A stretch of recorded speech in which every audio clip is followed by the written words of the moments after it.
इस्रोच्या एक्स्पोसॅट उपग्रहाचं आज प्रक्षेपण होणार आहे। थेट जाऊया या प्रक्षेपणाला सुरुवात होतीये।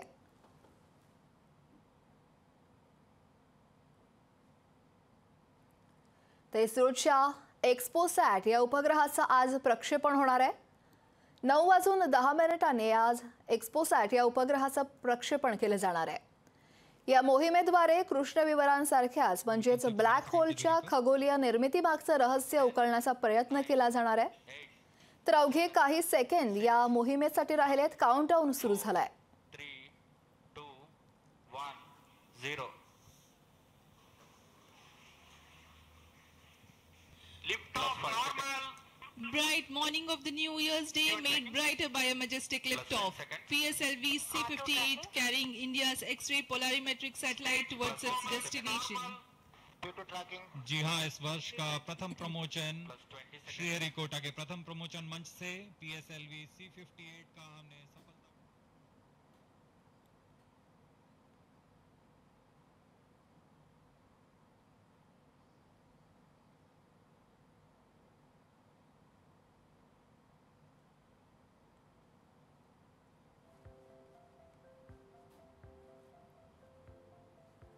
तर इस्रोची नवीन वर्षातली ही नांदी पाहायला मिळतेय। नवीन वर्षाच्या सुरुवातीलाच इस्रोच्या एक्स्पोसॅट या उपग्रहाचं प्रक्षेपण केलं जात आहे। तर ऑक्टोबरमध्ये गगनयान चाचणी ही झाल्यानंतर आता हे एक्स्पोसॅट उपग्रहाचं प्रक्षेपण आता नुकतंच झालंय। तर कृष्णविवर न्यूट्रॉन ताऱ्यांचा अभ्यास या मोहिमेतून केला जाणार आहे।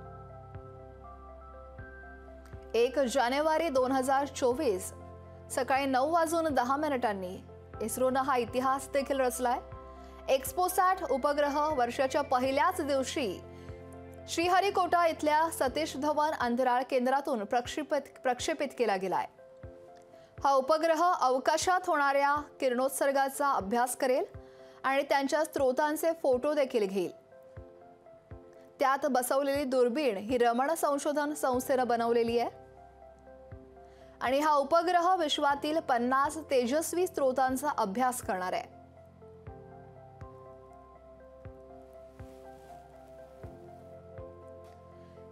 अंतराळ अभ्यासक राजेश मुनेश्वर हे आपल्या सोबत जोडले गेले आहेत। राजेश जी, इस्रोच्या एक्स्पोसॅट उपग्रहाचं नुकतंच प्रक्षेपण झालंय। नवीन वर्षात इस्रोकडून ही नवीन मोहीम हाती घेतली गेली आहे। हो, इस्रोचं हार्दिक अभिनंदन। नवीन वर्षाची सुरुवात एवढ्या सुंदर रॉकेट प्रक्षेपणाने होत आहे। 1 Jan new year, first launch early morning. Hearty wishes to all over country and ISRO. या एक्स्पोसॅट उपग्रहाचा पुढचा प्रवास नेमका कसा असणार आहे? पुढच्या प्रवासामध्ये 350 किलोमीटरच्या अल्टिट्यूडवर ऑर्बिट करत राहून लोअर ऑर्बिट मध्ये हे रॉकेट पोलॅरिमेट्रिक इन्स्ट्रुमेंटेशन कॅरी करतात। त्यामध्ये एक्स-रे रेडिएशन स्पेक्ट्रोस्कोपी करण्यात त्याचं कॅरेक्टरायझेशन करणार आहेत आणि या व्यतिरिक्त काही 10 पेलोड्स पण PSLV रॉकेट डिप्लॉय करतायत। त्यामध्ये बरेचसे एज्युकेशन इन्स्टिट्यूट्स, इस्रोचे लॅब्स आणि एक स्टार्टअप्स आहेत काही, त्यांचे सॅटेलाइट पण हे लॉन्च करतात। त्यामध्ये मुख्यतः मुंबईचे सोमय्या इन्स्टिट्यूट ऑफ टेक्नॉलॉजी त्यांचं एक छोटंसं पेलोड आहे। या व्यतिरिक्त ध्रुवा स्पेस प्रायव्हेट लिमिटेड यांचं पण एक छोटंसं स्टार्टअपचं पेलोड आहे। हे जेवढे स्टार्टअप्स आहेत त्यांना पण या रॉकेट लॉन्चच्या माध्यमातून एक संधी भेटलेली आहे त्यांचे पेलोड, त्यांची उपकरणं स्पेसमध्ये टेस्ट करण्याकरता। नक्कीच, धन्यवाद राजेश जी दिलेल्या प्रतिक्रियेसंदर्भात। तर इस्रोच्या एक्स्पोसॅट या उपग्रहाचं आज प्रक्षेपण झालंय। अगदी काही वेळापूर्वीच याचं प्रक्षेपण झालंय। खरं तर 2017 मध्ये इस्रोनं हे अभियान सुरू केलं होतं। या मोहिमेचा खर्च 9,50,00,000 रुपये आहे आणि प्रक्षेपणानंतर सुमारे 22 मिनिटं एक्स्पोसॅट उपग्रह त्याच्या नियुक्त कक्षेत तैनात केला जाईल।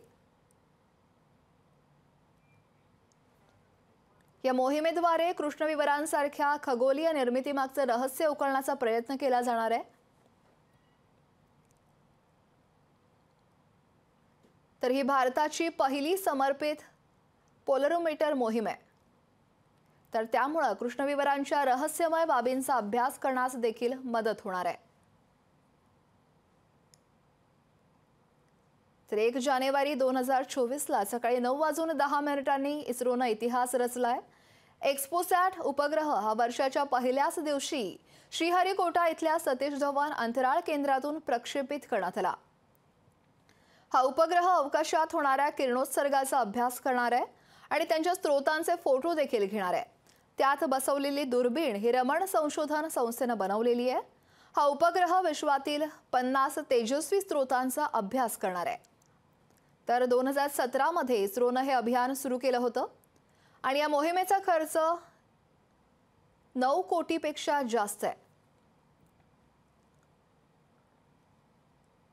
तर या उपग्रहात 2 पेलोड्स देखील आहेत. पहिला पोलेक्स आणि दुसरा एक्सपेक्ट. तर इस्रोच्या या एक्सपोसॅट उपग्रहाचं प्रक्षेपण झालंय आणि या मोहिमेद्वारे कृष्णविवरांसारख्या म्हणजेच ब्लॅक होलच्या खगोलीय निर्मितीमागचं रहस्य हा उकलण्याचा प्रयत्न केला जाईल. तर ऑक्टोबरमध्ये गगनयान चाचणी वाहन D1 मिशनच्या यशानंतर हे प्रक्षेपण आता करण्यात आलं आणि या मोहिमेचं आयुष्य सुमारे 5 वर्षांचं असेल. ही भारताची पहिली समर्पित पोलरिमीटर मोहीम आहे आणि त्यामुळे कृष्णविवरांच्या रहस्यमय बाबींचा अभ्यास करण्यास मदत होईल. कृष्णविवर म्हणजेच ब्लॅक होल आणि याच्या खगोलीय निर्मितीमागचं रहस्य उकलण्याचा प्रयत्न या मोहिमेतून केला जाणार आहे.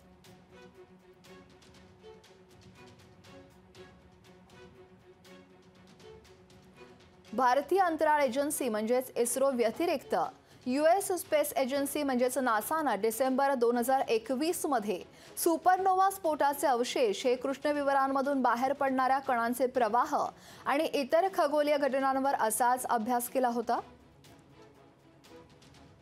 आणि त्यानंतर आता इस्रोनं सांगितलंय की क्ष किरण ध्रुवीकरणाचा अवकाश आधारित अभ्यास हा आंतरराष्ट्रीय स्तरावर महत्त्वाचा ठरणार आहे.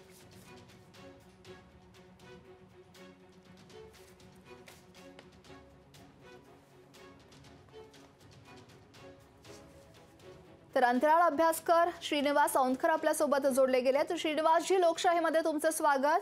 2023 मध्ये चांद्रयान 3, आदित्य L1 आणि त्याच्यानंतर आता एक्सपोसॅट उपग्रहाचं आज प्रक्षेपण झालंय नवीन वर्षाच्या पहिल्याच दिवशी. काय सांगाल? हो नक्कीच. आज भारताकरता परत एक मोठी अभिमानाची गोष्ट आहे, कारण ऑगस्ट मध्ये आपण चंद्रयान 3 चंद्रावरती उतरवण्यात यशस्वी मिळालं. हो. त्याच सप्टेंबर मध्ये लगेच आपण आदित्य L1 पाठवलं असेल आणि या महिन्याच्या 7 तारखेला ते त्याच्या निर्धारित ठिकाणी L1 वर पोहोचत आहे. आणि त्यात आजचा जो उपग्रह पोहोचलेला आहे त्यामुळे भारताला एक खगोल अभ्यासकांसाठी खूप मोठी संधी उपलब्ध करून दिलेली आहे. आणि यातून बघितलं जातं की कृष्णविवराच्या अतिशय क्लिष्ट अशा विषयामध्ये भारताने हे आजचं पोल जे आहे हे साधारणतः खूप अचिव्हमेंट करणारं आहे. त्याच्यावरती असलेली पेलोड जे आहेत ते पेलोड देखील आपल्याला त्याच्या काळामध्ये जी अतिशय क्लिष्ट अशी माहिती जी कृष्णविवराबद्दल माहिती नाही ती संपूर्ण जगाला मिळण्यास खूप छान असं एक संधी या निमित्ताने मिळालेली आहे. खगोल अभ्यासकांना या विषयाशी संदर्भातलं जे काही ज्ञान त्यामुळे प्राप्त होईल त्यामुळे पुढील काही दरवाजे आपल्याला नक्कीच ज्ञानाची उघडतील हे निश्चितच. नक्कीच. या ब्लॅक होल बद्दल सगळ्यांनाच खूप क्युरिओसिटी असते आणि याच ब्लॅक होलच्या निर्मितीमागचं रहस्य उकलण्याचा प्रयत्न या मोहिमेतून केला जाईल. कसा फायदा होईल भारताला याचा? संपूर्ण जगाला होईल. भारताला केवळ नाही तर सगळे जगभरातले जे आहेत त्याच्याकरता हा नक्की फायदा होणार आहे. नक्कीच. धन्यवाद श्रीनिवासजी दिलेल्या माहिती संदर्भात, दिलेल्या प्रतिक्रियेसंदर्भात. लोकशाही मराठी ऐका, पहा, जागरूक रहा.